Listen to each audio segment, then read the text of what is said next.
And now we know that civil societies against the Agyapa deal have been speaking up. They say their concerns on the controversial transaction have not been addressed after the Finance Minister Ken Ofori-Atta announced the deal was returning to Parliament soon. The coalition says it will pile more pressure to get the deal scrapped if it is tabled again without the necessary amendments. Member of the coalition and co-chair of the Citizens Movement Against Corruption, Edem Senanu, told my colleague Alfred Okanse on Sunrise on 3FM that the deal is dead on arrival.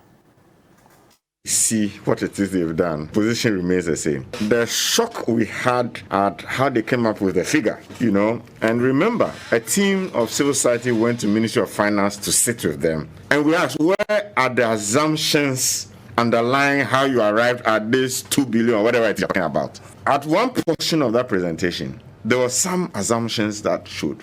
They would say, go back to that slide. They said, when we finish, we'll come back. When they finished, they're still not coming back. They said, okay, we'll send the slides to you.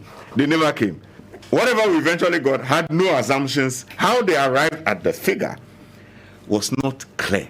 So, as we sit here, how do you arrive at rather than 3? Because the guys, we had some guys also sit down. They came with something close to 3. They said, at least we should turn at 3. So show us your assumptions so we'll see whether we are wrong or you are right. It never came out. Now, that does not even get into the management structure and all those other issues. So, fundamentally, it's like you need to start from ground zero to convince us that there isn't something happening somewhere. So, I'm just trying to say this is an uphill task. There's nothing wrong with repackaging and coming back. But the fundamentals will have to have changed significantly to convince anyone. And so I'm just hoping that the Minister of Finance actually understands what he's doing. This is not because we are trying to be partisan against the government or anything. It's just simply objectivity, looking at the facts on the ground and saying, look, you guys. And ideally, I think the other shock we had was the key players in that sector had not been engaged. So really, unless we are going to walk the distance from the beginning and say together, you see, that's the risk I hear here.